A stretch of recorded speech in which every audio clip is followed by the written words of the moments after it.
কটকটির বাচ্চা? I mean বালিওকা বালিওকা বালি, মহাখালীর বাঙালি। এবার ঠিক আছে, যা এদেরকে চুনা লাগিয়ে আয়। আর তুই কি করবি? এদের এমন জায়গায় অ্যাটাক করবো না, সোজা উপরে চলে যাবে। এসপি এগিয়ে যায় তাদের দিকে। সানা নিচ থেকে একটা হকস্টিক নিয়ে হুঙ্কার ছাড়ে সামনের লোকগুলোর দিকে। যে একবারে উপরে যেতে চাস সে এগিয়ে আয়। সে যে নিজের মেইন পয়েন্ট হারাতে চাস সে এগিয়ে আয়। সানার বাক্যখানা শ্রবণ হতে সবগুলো দাঁড়িয়ে পড়ে। আবে ইয়ার, কেউ তো এগিয়ে আয়। আমি এভাবে খালি থাকলে ওই এসপির বাচ্চা আমার মজা নেবে। তাড়াতাড়ি আয়।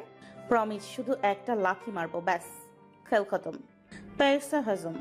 কটকটি কানের নিচে বাজা। হ্যাঁ, আরেকটা অপশন আছে।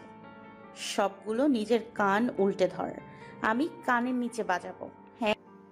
হঠাৎই আব্বাস কোথা থেকে এসে সানার দিকে বন্দুক তাকায়। এসপি এটা দেখে তার দিকে ছুটে আসার আগেই তাকেও আরো 4 জন মিলেই ধরে ফেলে।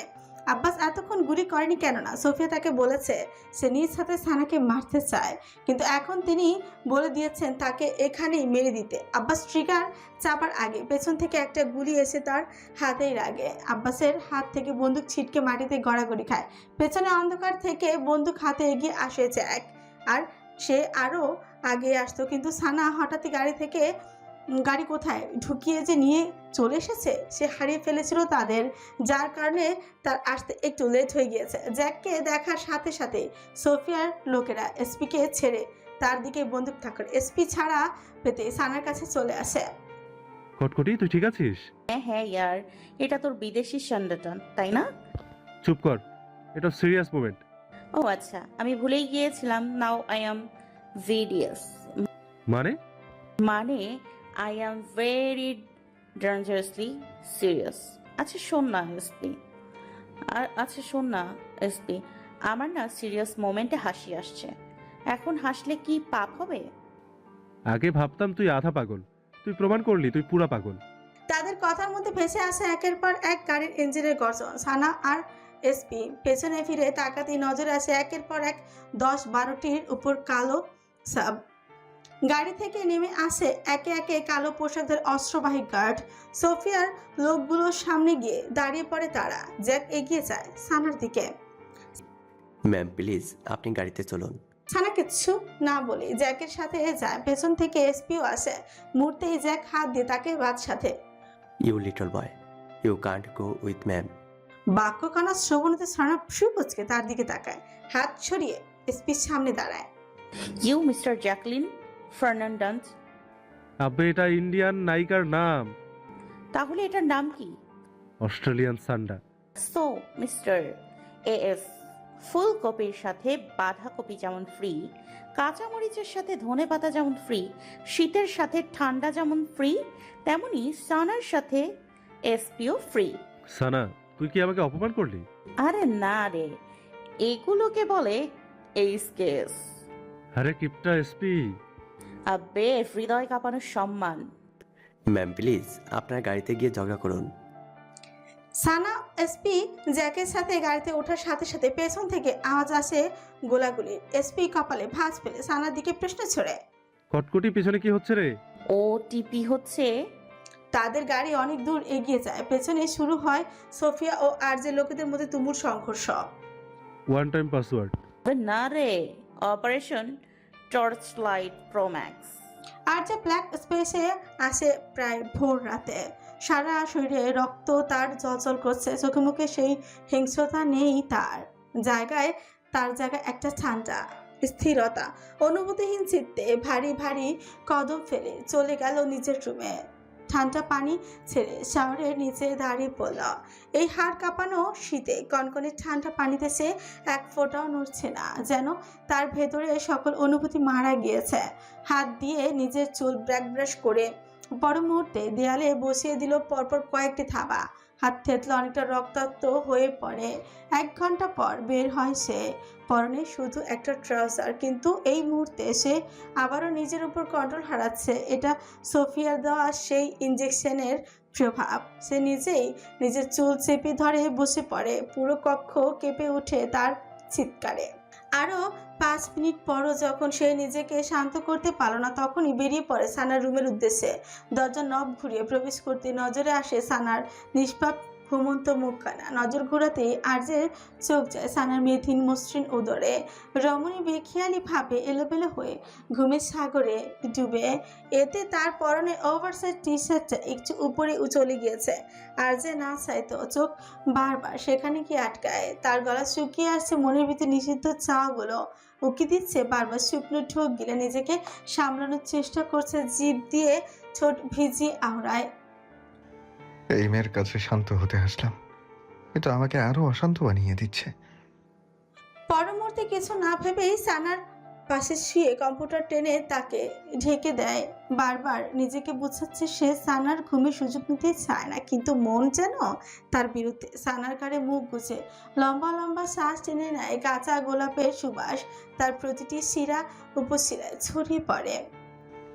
দিন দিন তুমি আমার মেডিসিন হয়ে যাচ্ছ। পরের মুহূর্তে তার গ্রীবায় চিবুক গালে ও অধরে চুমুতে ভরিয়ে তোলে। তার টি শার্টের ভেতরে হাত ঝুঁকে তার উন্মুক্ত উদরে রাখে। আর্যের নিচ শীতল হাতখানা রাখতেই রমণী হালকা নড়ে উঠে, কিন্তু আর্য তাকে জড়িয়ে ধরে। কিয়ৎকাল পরেই দুই কপতি আবেশে ঘুমের দেশে তলিয়ে যায়। সারা শহর যখন ঘুমে নিমজ্জিত, তখন জেগে ঢাকার সিআইডি বড় লম্বা হল ঘর, দুই পাশে কাছে ঘেরা কেবিন, ভেতরে ঝুলে থাকা সাদা আলো। হলের শেষ প্রান্তের বড় কেবিনে এসপি তালহা আদিল বসে। ডেস্কে নথির স্তূপ, দেয়ালে মামলার বোর্ড, লাল সুতোয় যুক্ত ছবি আর নাম। তথ্যের খোঁজে কম্পিউটার স্ক্রিনে একের পর এক ফাইল খোলা হচ্ছে, সাথে database, banking record, property register, ভ্রমণ ইতিহাস, ফোন কল লগ। এই 2 দিনে তালহা আরজে ও সারহাদের বিষয়ে অনেক রিসার্চ করেছে। দুজনের ব্যাকগ্রাউন্ড একদম ক্লিন। এতটা ক্লিন কিভাবে হতে পারে? প্রথম নাম সারহাদ, ডিরেক্টর, বিজনেসম্যান, আন্তর্জাতিক প্রজেক্ট, গিনির সিও, কাগজে কলমে সব ঠিক। সারহাদ 12 বছর আগে তার বাবা ও দাদার অ্যাক্সিডেন্টের পর সেই ইতালি চলে গিয়েছিল। কোনো পুরনো শত্রু নেই, কোনো মামলা নেই, কোনো বিতর্ক নেই। এমন মানুষ হয় না। অন্যদিকে আছে একজন অভিনেতা ও গায়ক, একজন সফল ব্যবসায়ী, জেবের সিইও। সবকিছু খুব পরিষ্কার, খুব নিখুঁত, কিন্তু তালহার মনে সন্দেহের দানা বাঁধে। এই নিখুঁত অস্বাভাবিক। সে দেখে নিয়েছে চুক্তি, মুভি ডিল, ট্যাক্স ফাইল, কিন্তু কোনো ছায়া নেই, কোনো ফাঁক নেই, কোনো অতিরিক্ত লেনদেন নেই। যেন আর্যের জীবনটা একটা সাজানো কাছের ঘর, যেখানে কিছুই লুকোনো হয়নি। কিন্তু আর্যের ব্যাপারে আরও 5 বছর আগে তার কেরিয়ার শুরুর দিকে একটা স্ক্যান্ডাল উঠেছিল, বাট সেটা পরে মিথ্যা প্রমাণিত হয়। কিন্তু তার ব্যাপারেও কোনো নির্ভরযোগ্য তথ্য নেই, কোনো কিছুরই তার কাছে হিসেব মিলছে না। সেই 4টা গাড়ির 2টা আর্যের, ওই সাদা টয়টা করে গিনির সিমরান নামের কোনো এক কর্মচারী গিয়েছে। এখন এই সিমরানের সাথে আর্যের কি সম্পর্ক?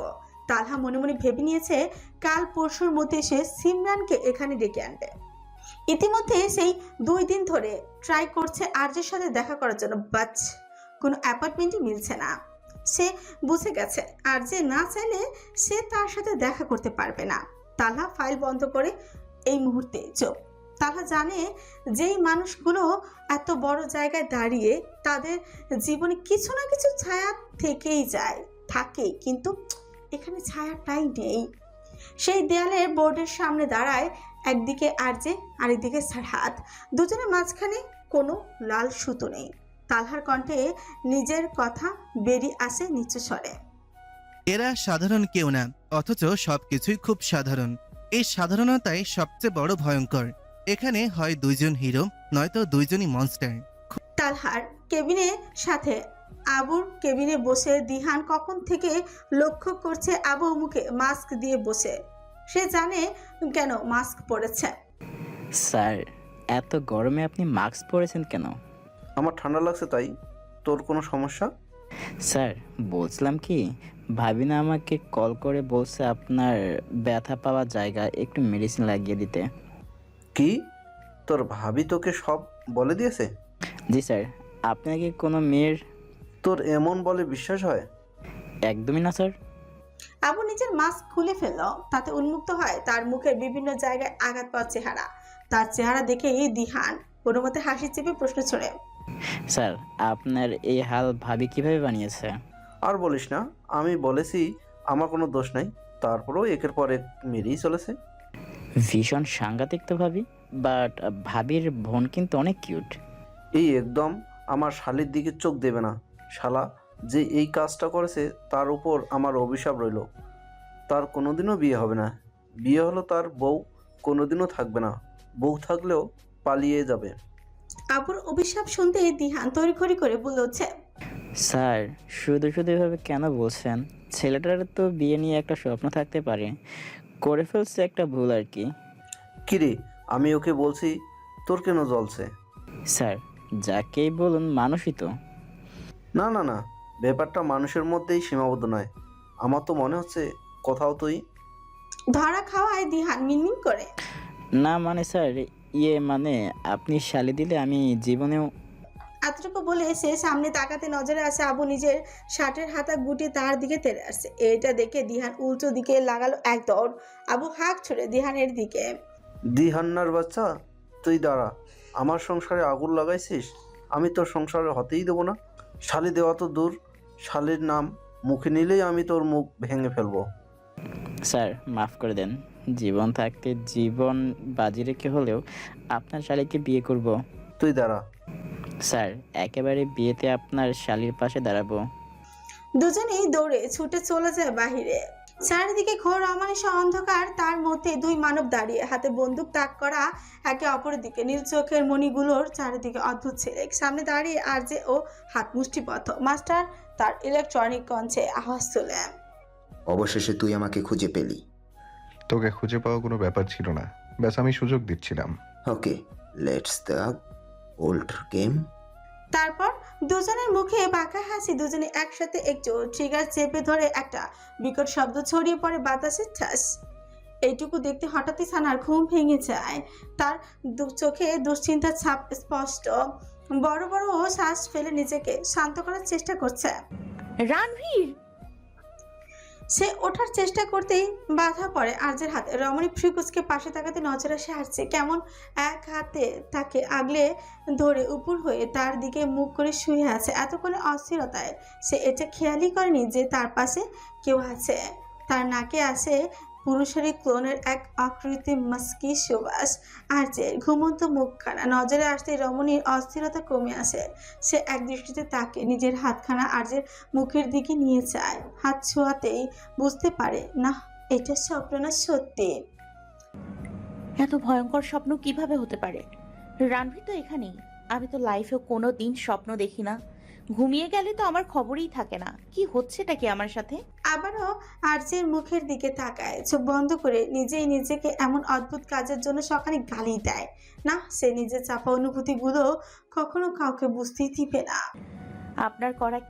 আপনার করা কেয়ারিংগুলো স্বপ্ন মনে হচ্ছে, আর বাস্তবে চোখের সামনে ভাসছে শুধু অবহেলাগুলো। তারপর আবারও নিজেই নিজেকে শাসন করলাম। ও শোন, ও সানা, হোয়াট ইউ ডুইং? ব্রেনকে রিস্টার্ট মার আর মনকে রিসেট লাগা। জাস্ট রিমেম্বার, জীবন যাবে কিন্তু ফিমেল ইগো হার্ট হবে না। আমি নোয়াবো না কারো কাছে, এতে মন যতই লাফালাফি করুক। এই নিজেকে আবারও শক্ত খোলসে আবদ্ধ করে নেয়। বহু কষ্টতেও আর্যের হাতখানা সরাতে ব্যর্থ হলো রমণী। লোক এই ফার্মের পোলট্রি খায়, কোন দোকানের চাল ডাল খায়? সে নিজের কান ধরে ঘর কাঁপিয়ে দেয় এক চিৎকার। আ পাশে থাকা আরজে রমণীর চিৎকার শুনে ধরফড়ে উঠে। সে কিছুক্ষণ আগেই ঘুমিয়েছিল। ব্যতিব্যস্ত স্বরে সানার গালে গলায় হাত রেখে শুধল। What happen baby, are you all right? Sana গাল থেকে হাত সরিয়ে দেয়। আপনার বাড়ি ঘর নাই, রোজ রোজ আমার রুমে কি? রমণীর এমন প্রশ্নে কপালে ভাঁজ পড়ে আরজের। তুমি কি এটা জিজ্ঞেস করার জন্য এভাবে চিৎকার করেছো? হ্যাঁ, তা নয়তো কি? হাজব্যান্ড ওয়াইফ কেন একসাথে থাকে? এই বলে আরজে আবারও হামি তোলে। সানার পাশে শোয়ার আগে সানা কম্পিউটার টান দেয়। কম্পিউটার সরতেই রমণী নজরে আসে। সামনে মানবের উন্মুক্ত চড়া বুক মূর্তি। সানা উল্টো দিকে ফিরে যায়। সভ্য লোক, এই মুহূর্তে আপনি আমার রুম থেকে যাবেন। আমার তো মনে হচ্ছে আপনি LSM খেয়ে। আরজে মাত্র বেড থেকে নেমে দাঁড়িয়েছে। সানার কথা শুনে মনে মনে ভাবছে এইটা কোনো নতুন ড্রাগস নাকি। কিন্তু সানা কিভাবে জানলো সে ড্রাগস নেয়? LSM মানে? খেয়েছেন মানে লজ্জা শরমের মাথা খেয়েছেন। আর যে এবার বুঝতে পারলো সানা এমনটা কেন করছে। সে আবারও বেডে উঠতে উঠতে বলল, আমার লজ্জা শরমের মাথা তো কবেই খেয়ে নিয়েছি, এবার তোমারটা খাওয়ার পালা। সানা তার দিকে ফিরে তাকে এগিয়ে আসতে দেখে সে পায়ে ভর দিয়ে পিছিয়ে যায়। কি করছেন কি আপনি? এগিয়ে আসছেন কেন? তুমি পিছিয়ে যাচ্ছ কেন? দেখুন আমি কিন্তু এমন চিৎকার করব না, আপনার কান ফেটে যাবে। আমি তোমার চিৎকার করার ব্যবস্থাই করছি। দিন দিন আপনার অধঃপতন দেখে আমার আপনার জন্য স্যাড ফিল হচ্ছে। তা আবার অন্য ফিল আসছে ওয়াইফি। চলো ওয়াশরুমে থাকা বাকি কাজটা সেরে নেই। সানা ধীরে ধীরে আরো পিছিয়ে গেল। দেখুন আমার থেকে দূরে থাকুন অসভ্য লোক, না হয় আমার অভিশাপের ঠাডা পড়বে আপনার ফিলে। তোমার অভিশাপের ঠেলায় এবার শিরায় শিরায় দৌড়াচ্ছে আমার ফিল। উপরওয়ালা জীবনেও আপনাকে ভালো করবে না। ভালো করতে হবে না, তোমাকে দেখলেই আমার খারাপ কিছু কিছু করার ইচ্ছা হয়। সানা একদম দেয়ালের সাথে ছিটিয়ে যায়। আমি কিন্তু আপনার নামে লজ্জা হরণের মামলা দিব। আর যে আরেকটু এগিয়ে এসে তার পা ধরে এক টান দিয়ে তার নিচেই ফেলে দেয়। তার মুখের দিকে তাকিয়ে বলে হচ্ছে, আগে লজ্জা হরণ করে নেই, তারপর ওর মামলা খেতে রাজি। এই বলে সানার কৃপায় মুখ গুজে দিল। সানা দু হাতে তাকে ছেলে সরাতেই পারছে না। আর যে নিজের মুখ উঠাতেই সানা কোনো কিছু না ভেবে বসিয়ে দিল তার গালে এক চড়। থাপ্পড় খাওয়ার একটু পরপরই আর্য রমণীর দুই হাত মুঠোবন্দি করে মানবীর অদরে হামলা চালায়। সানা স্থির হতেই তাকে ছেড়ে দিল। ইউ নো হোয়াট ওয়াইফি, আমি একটা রুল সেট করেছি। তুমি যতবার চড় দিবে আমি ততবার চুমু খাবো তোমাকে। বলো সুন্দর না প্রতিশোধটা? এবার বাকি কাজটাও সেরে নেই। অধিকার ফলাতে চাইছেন? এই বাক্যটা শ্রবণ হতে আর যে হাত ছেড়ে দিল। লিসেন ওয়াইফি, অধিকার ফলানোর হলে আমি কবেই নিজের অধিকার নিয়ে নিতাম। এটা কোনো বড় ব্যাপার ছিল না আমার জন্য। জোর করা তো কাপুরুষের কাজ। আমি চেয়েছিলাম তুমি নিজ থেকে সমর্পণ করো আমার কাছে। সেটা আপনার স্বপ্নে। আর যে রমণীর ওপর থেকে উঠে দাঁড়ালো, সানার দিকে ছোঁচ কামড়ে হেসে ওঠে। স্বপ্নে তো আমি কবেই কাজ সেরে ফেলেছি, শুধু বাস্তবে বাকি। এই বলে চলে গেল। সে পেছনে ফেলে গেল অবশ রমণীকে। সানা বুঝতেই তার চোখ বড় বড় হয়ে গেল। কুত্তা, আমার অভিশাপ এমন ভাবে লাগবে স্বপ্ন বাস্তব সব জায়গায় জীবন কালা কালা তেজপাতা হয়ে যাবে। ঘড়ির দিকে তাকাতে নজরে আসে প্রায় 9টার উপরে বেঁচে গেছে। আজকে তার অফিস নেই, কারণ কালকে জেবি প্রোডাকশন হাউসে মুভি নিয়ে মিটিং আর পরশু থেকে শুটিং স্টার্ট হবে। সানা হামি তুলে বাথরুমে চলে গেল। কিয়ৎকাল পর সে যখন নিচে আসে তখন আর যে ততক্ষণে বেরিয়ে পড়েছে জাওয়ান ম্যানশনের উদ্দেশ্যে। সানাকে ডেকেছিল যাওয়ার আগে, কিন্তু সে বের হয়নি। এই লোক যেই লেভেলের ক্যারেক্টারলেস, কখন কি করে বসে। মিসেস আয়শা কবে থেকে জাওয়ান ম্যানশনে, মেঘা ও মালা কিচেনে। সানা দরজা খুলে বেরিয়ে পড়ে এসপির ফ্ল্যাটের উদ্দেশ্যে। তার সাথে মিলে চাচুমার সিনেমা দেখবে। সানা এসপির ফ্ল্যাটে প্রবেশ করতেই তার নজর আসে এসপির ব্যথায় জর্জরিত লাল মুখখানা কেমন বিভিন্ন জায়গায় ফুলে আছে। সানা তার দিকে তাকিয়ে প্রশ্ন ছুড়ে, কিরে, তোর মুখের মানচিত্রকে পাল্টালো? ওই চাইনিজ সান্ডা শালা আমার দরজা ভাঙেনি, কিন্তু আমার মুখ ভেঙে ফেলেছে। আমি দরজা খুলতেই আমার মুখে অ্যাটাক করেছে। এইটা শুনতে সানা ফিক করে হেসে দিল। নিজের হাসি আটকে কোনো মতে বলে উঠছে, সরি, আমি হাসতে চাইনি, কিন্তু তুই তো জানিস আমার সিরিয়াস মোমেন্টে হাসি আসে। সত্যি বলছি, আমার তোর চেহারা দেখে হাসি আসেনি। তোর সিরিয়াস মোমেন্টে না, আমার দুঃখে হাসি আসে। সানা হাসতে হাসতেই হাত নাড়িয়ে না বোঝায়, না ইয়ার, সত্যি বলছি, তোর দুঃখে আমার আনন্দ লাগছে। আই মিন হাসি আসছে। আই মিন ফিলিং স্যাড হচ্ছে। তুই জীবনেও শোধরাবি না, আর একবার হাসলে আমি কিন্তু। আচ্ছা, আমি আর হাসবো না। সে ছুঁচ কামড়ে নিজের হাসি আটকাতে না পেরে আবারও বলে, আচ্ছা তুই দাঁড়া, আমার অকাজে হাসি আসছে, আমি একটু 5 মিনিট হেসে আসি। সানা পিছিয়ে গিয়ে হা হা করে হেসে দিল। এসপিকে পুরো জোকারের মতো দেখতে লাগছে। পেছনে থাকা এসপি তার হাসির শব্দ শুনেছে আর সাপের মতো ফুঁসছে। সানা 5 মিনিট পর এসে তার দিকে তাকিয়ে বলে, কিরে, সাপের মতো এভাবে ফুসছিস কেন? ওই কালনাগিনীর থেকে পানি পড়া খেয়েছিস নাকি? তুই আমার সাথে কথাই বলবি না। আচ্ছা এসব ছাড়, টিভি অন কর। আমি কাচু আমি চাচুমার সিনেমা দেখব। দোয়া কর ওনাকে যাতে পুলিশে নিয়ে যায়, তাহলে আমি ওনার নামের সব সম্পত্তি নিজের নামে লিখিয়ে নিব। उसके बाद हम बन जाएंगे करोड़पति। এসপি রিমোট নিয়ে টিভি অন করে, কিন্তু কোনো চ্যানেলে এমন কোনো নিউজ দেখাচ্ছে না। সব চ্যানেল শুধু আরজের ইনফিনিটি মুভি, লাভ মুভি ট্রেলার, এটা ওটা দেখাচ্ছে। কিরে, কাল এত বড় একটা কাণ্ড ঘটলো, এত ভালো, এতগুলো মিডিয়ার লোক কোনো খবর ছড়াইলো না। আমি সকালেই দেখতে পেয়েছি, বাট এটা কিভাবে সম্ভব? মনে হচ্ছে তোর চাচুমা কোনো কালা জাদু করেছে। ডেঞ্জারাস মহিলা তো বটেই। যা, আমার করোড়পতি হবার স্বপ্নটাই গেল। কোথায় ভাবলাম উনি চলে গেলে আমি ওনার সম্পত্তি কেড়ে নিব। তুই কোটিপতি হলে আমাকে আমার 20 লাখ টাকা দিবি তো? করোড়পতি হলে এসব ছোটখাটো হিসাব ভুলে যাব। মানে তুই কোটিপতি হবি কিন্তু কিপটামি যাবে না? কথাটা এগোতে লাগলো সানার। जब जब हम एक दिन करोड़पति बनेंगे, তারপর আমি হাত ছাড়া দিতেই লাখ লাখ টাকা পড়ে যাবে। ওখান থেকেই টুকিয়ে নিবি তোর লাখ পয়সা। जल्दी हम करोड़पति बनेंगे, उसके बाद मिलियनरी, बिलियनरी, ट्रिलियनरी। জি। এসপি তার দিকে তাকিয়ে বুঝতে পেরেছে এই মেয়ে স্বপ্নে ঢুকে গিয়েছে। তার কাঁধে মৃদু ধাক্কা দেয়। এই কারোর প্রতি স্বপ্নের রানী, স্বপ্ন থেকে বেরিয়ে আয়। স্বপ্নে তুই কোটিপতি, বাস্তবে তুই ফকির। আর তুই কোটিপতি হলেও আমাকে যে 1 টাকাও দিবি না আমি জানি। তুই যে লেভেলের হারকিপটে। আচ্ছা ঠিক আছে বাবা, আমি কিপটা। এখন এগুলো ছাড়, আমি এখনো ব্রেকফাস্ট করিনি। কি বানিয়েছিস? তাড়াতাড়ি নিয়ে আয়।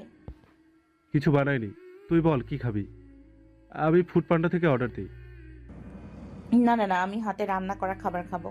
বিশ্বাস কর, তারা হাত দিয়ে রান্না করে, পা দিয়ে না। আমি বাড়ির রান্না খাবো।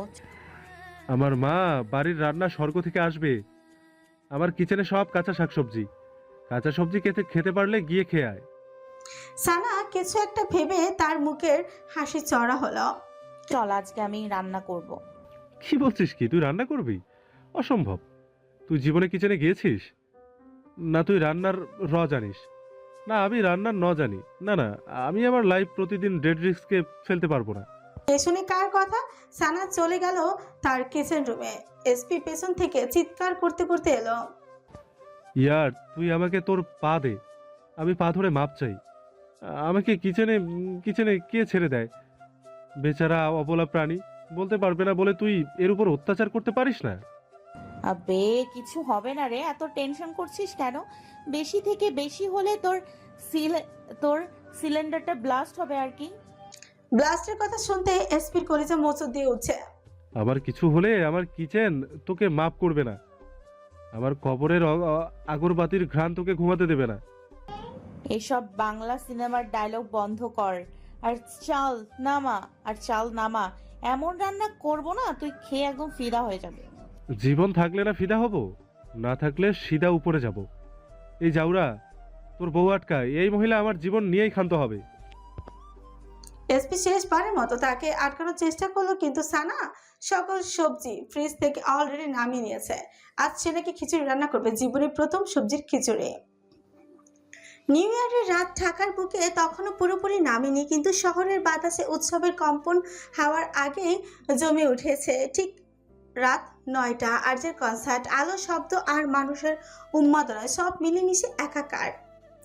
জাওয়ান ম্যানশনে সোফিয়া জাওয়ান বসে আছে বৃহৎ লিভিং রুমের কেন্দ্রবিন্দুতে, চামড়ার সোফার পিছে, কোমর সোজা, হাতগুলো গ্লাসের পাশে, চোখে ভরা হিসেব, মুখে ভদ্র ভঙ্গি।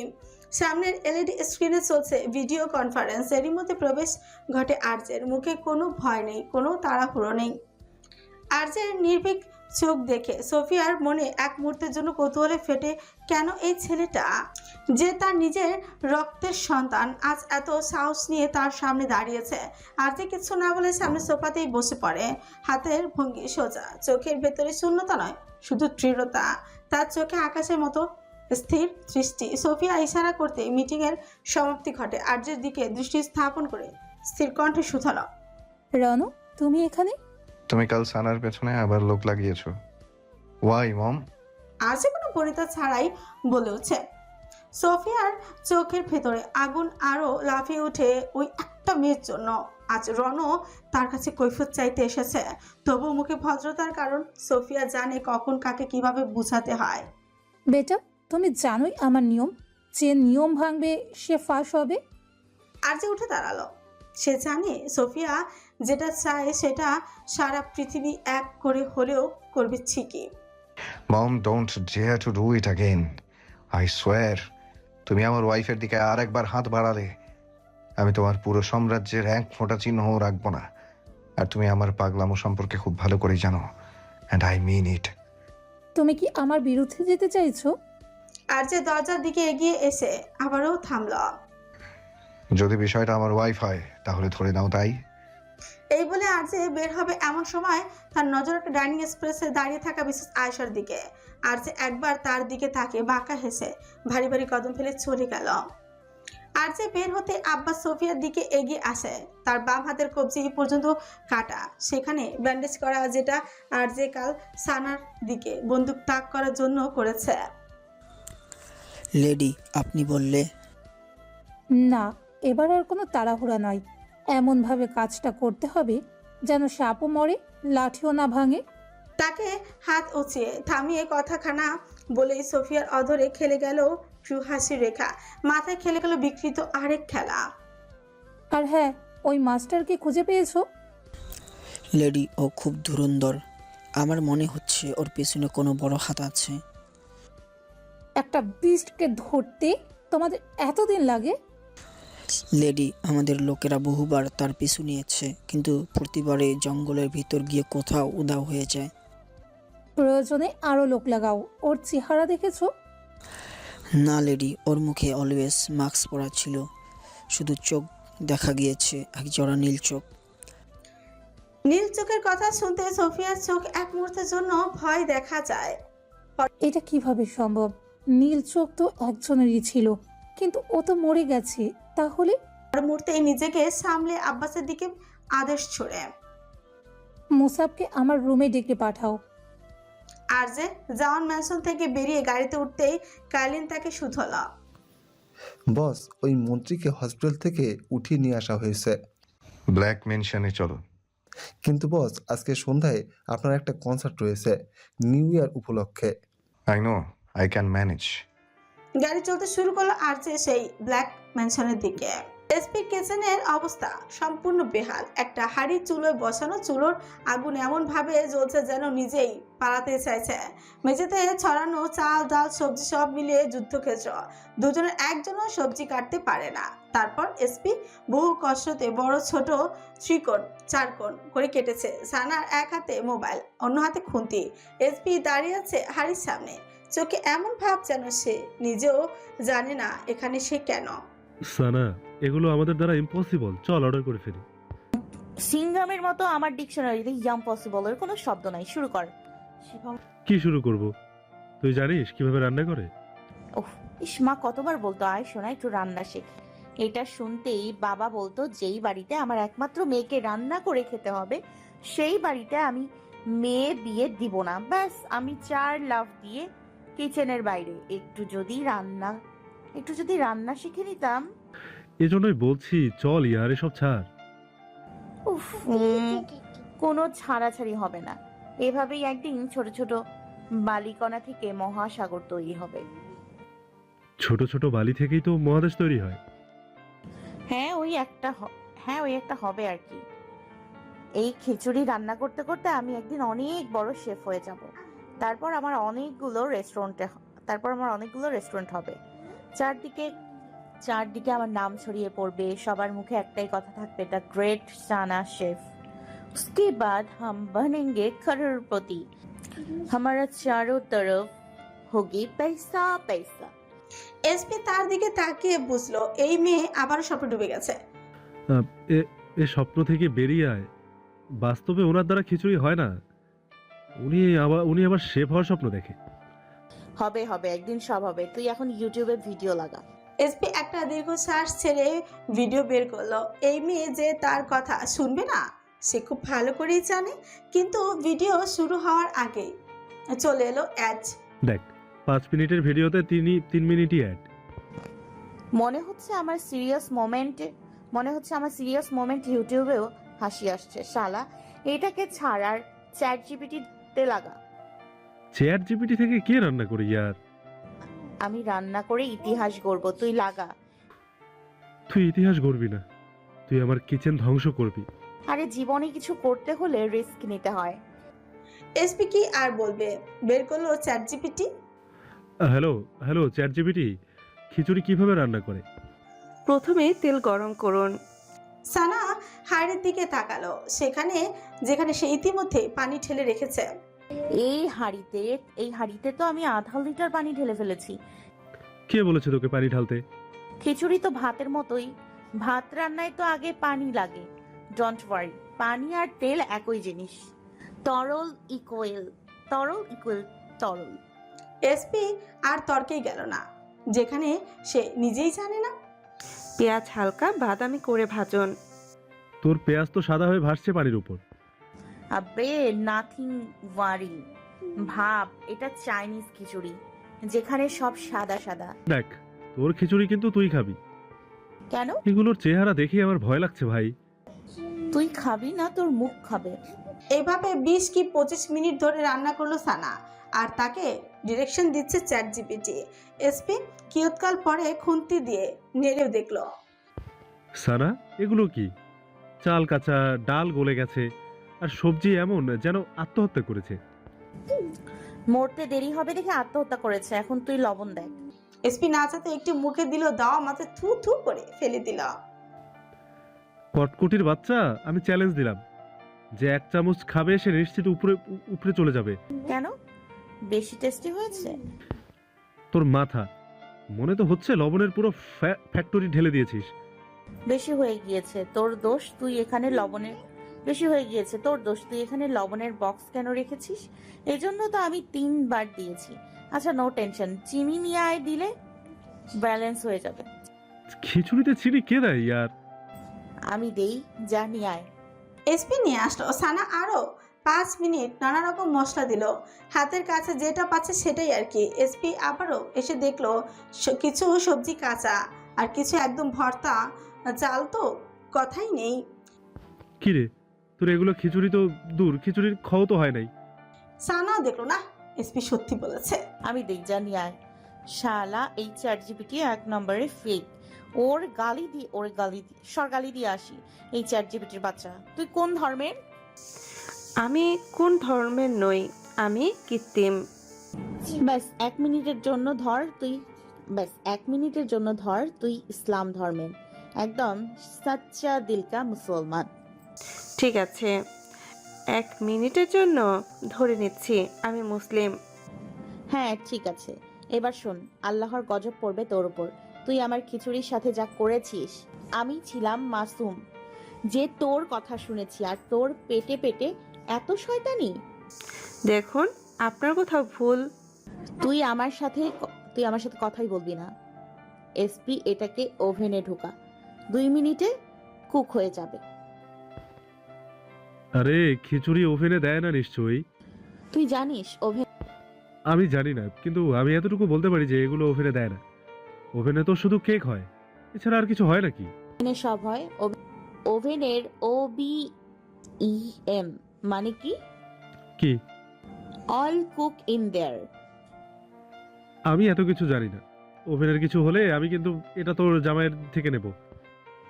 এসপির হাজারটা নিষেধ উপেক্ষা করে সানা খিচুড়ি গরম গরম পাতিল চামচ সহ ওভেনে ঠুকিয়ে দিল। ওভেনের হিট একদম হাই। 2 মিনিট না যেতে এসপি বলে, সানা নামিয়ে নে এটা। আরে কেক হতে 2 মিনিট লাগে, কিন্তু এটা তো খিচুড়ি, এটা তো হতে 10 মিনিট লাগবে। আর এই সময়ে দেখি তোর কি কি স্ন্যাক্স আছে, ওগুলো টেস্ট করে দেখি। কি? সানা আর এসপি বিস্কিটের ডিব্বা হাতে। কটকটি, আমার মাথায় একটা বুদ্ধি এসেছে। তুই না তোর হাতে 1 কাপ চা বানিয়ে খাওয়াবি তোর চাচুমাকে, ব্যাস উনি ইন্তেকাল। পরোটা খেয়ে সোজা উপরওয়ালার স্মরণে, কিছু করতে হবে না তোকে। আরে হ্যাঁ সত্যি বলেছিস। তারপর সব সম্পত্তি আমার, তাই না? তারপর আমি নিশ্চিত কোটিপতি হয়ে যাব। তাদের কথার মধ্যে ঘর কাঁপিয়ে একটা বৃহৎ শব্দ হলো ঠাস। দুজনে ছিটকে দূরে সরে গেল। এসপি সামনের দিকে তাকিয়ে তার মুখ হা হয়ে গেল। সব খিচুড়ি ছড়িয়ে ছিটিয়ে তার পুরো কিচেন রুম জুড়ে। দেখে মনে হচ্ছে কোনো ময়লার ডাস্টবিন। চোখ বিস্ময় বেরিয়ে আসার উপক্রম। সাপের মতো ফুসে সানার দিকে তাকাল। সানার বাচ্চা, আমি বলেছিলাম, আমি জানতাম এমন হবে, আমি জানতাম। নেক্সট টাইম আর কি? তুই আরো নেক্সট টাইমের কথা বলছিস? ইয়ে মানে বলছিলাম কি, তুই কিছুই বলবি না, এসব আমি জাউরাকে সব বলবো। কেমন ঘাটতারা বউ বিয়ে করেছে। সানার ওভেন ব্লাস্ট হওয়ার পরপরই এসপি কোনো দিকে না তাকিয়ে সানার মোবাইল নিয়ে আরজেকে কল লাগালো। তাৎক্ষণিক ফোন রিসিভ হলো। ওই পাশ থেকে ভেসে এলো পুরুষালী কণ্ঠস্বর। হ্যালো ওয়াইফি, আমাকে মিস করছিলে বুঝি? তার কণ্ঠস্বরের বিপরীতে এই পাশ থেকে গেল এসপি কর্কশ শব্দ। জাউরা, তোর ওয়াইফি এখানে আমাকে বরবাদ করতে ব্যস্ত। এসপির গলা শুনতে আরজে কান থেকে ফোন নামিয়ে নাম্বার দেখলো। এবার না, এটা তো সানারই নাম্বার। মুহূর্তে তার মাথায় রাগে চড়ে গেল। এই মেয়ে আবারও গিয়েছে ওইখানে। সে আবারও ফোন কানে তোলে। তুই আমার বউয়ের ফোনে কি করছিস? কোথাও তুই ওর মোবাইল চুরি করিসনি তো? চুরি? ওইসব তোর বউয়ের দ্বারা সম্ভব। তোর বউ আমার জীবন নিয়ে ছিনিমিনি খেলছে। কোথায় ও? তুই তাড়াতাড়ি আয়, তোর বউ আমার ওভেন ব্লাস্ট করেছে। 12 ভাতারির বাচ্চা, আমি 1 মিনিটে আসছি। আমার বউয়ের যদি কিছু হয়, আমি তোকে নিউক্লিয়ার বোমা দিয়ে ব্লাস্ট করব। এসপি কল কাটার 20 মিনিটের মাথায় এলোমেলো চিত্তে প্রবেশ করে আরজে তার ফ্ল্যাটে। সে ব্লাস্টের কথা শুনে ব্ল্যাক ম্যানশনের সামনে থেকে 50 মিনিটের রাস্তা 20 মিনিটে চলে এসেছে। গাড়ি যে কত হাই স্পিডে চালিয়েছে সে নিজেই জানে না। প্রথমে এই ডাইনিং টেবিলের উপরে বসা এসপিকে কলার ধরে এক টানে নামিয়ে নিয়ে আসলো। আমার বউ কোথায়? তোকে এতবার বলার পর কোন সাহসে তুই ওকে নিয়ে এলি? এখন যদি আমি তোর কলিজাটা এক টানে ছিঁড়ে ফেলি তাহলে? আজের কথা কেটে এসপি আজের হাত ছোটাতে ছোটাতে বলে উঠছে, শালা জাউরা, ছাড় আমায়। তুই তোর বউকে বল না, আমাকে বলছিস কেন? বউয়ের সামনে তো ভেজা বিড়াল হয়ে আছিস, আমার সামনে কেন সিংহ সাজতে এসেছিস?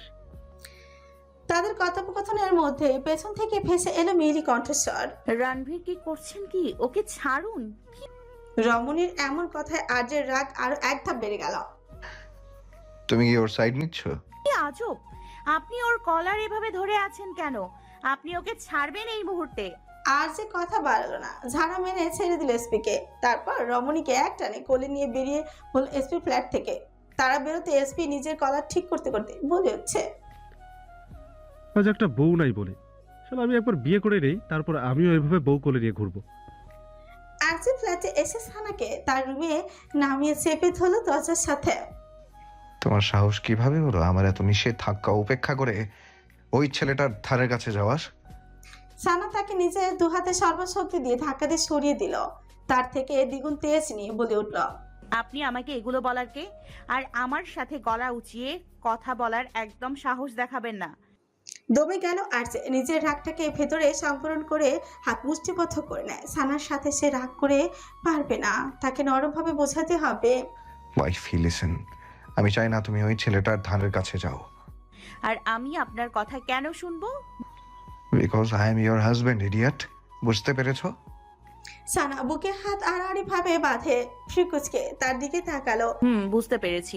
কোথাও আপনি এসপি কে নিয়ে জেলাস ফিল করছেন না তো? সানার বাক্যখানা শ্রবণ হতে আর যে শব্দ করে হেসে দিল। জেলাস? এসব ওয়ার্ড আমার ডিকশনারিতে নেই।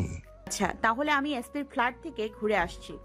এই বলে সে বের হওয়ার আগে আর যে আকস্মিক পেছন থেকে তাকে শক্ত করে জড়িয়ে ধরে। রমণী পিঠ চেকলো তার চড়া বুকে, তার চুলে মুখ গুজে বড় বড় শ্বাস টেনে নিয়ে শান্ত স্বরে আহরায়, অলরাইট, আই অ্যাকসেপ্ট। আর্চের কথাখানা শুনতে সানার ঠোঁটে মৃদু হাসির রেখা ধরা দিল। আচ্ছা ছাড়েন এখন। আর্চে তাকে ছাড়লো না, ওভাবেই থাকলো। বলল, সন্ধ্যায় আমার কনসার্ট, তুমি আমার সাথে যাবে। আমি কেন আপনার সাথে যাব? রমণীর কথায় আর্চে মনে মনে ভাবছে, কারণ সে সানাকে এখানে রেখে গেলে সে আবার ওই 12 ভাতের ফ্ল্যাটে চলে যাবে, কিন্তু মুখে ফুটে অন্য কথা। দেখতে যাবে? সানা এক মুহূর্তে ভেবে হ্যাঁ বলে দিল। এমনিতেই সে বাড়িতে বসে কি বা করবে। আপনি জাওয়ান মেনশন থেকে এসেছেন, তাহলে আয়েশা খালা কোথায়? আর যে একটা দীর্ঘশ্বাস ছেড়ে তাকে নিজের দিকে ফিরিয়ে সারার মসৃণ গালে নিজের খসখসে হাতখানা রেখে স্থির কণ্ঠে শুধল। লিসন ওয়াইফি, তুমি মুখোশধারী মানুষগুলোকে বিশ্বাস বেশি করে ফেলছো, যারা সব সময় তোমার ক্ষতি করতে ব্যস্ত ছিল। বুঝল না রমণী তার কথার অর্থ। মানে মিসেস আয়েশা আর আসবেন না এখানে। কেন? এসব বাদ দাও, তুমি ওর ধারের কাছেও থাকবে না। আর হ্যাঁ, কনসার্টে তুমি আমার সাথে যাবে।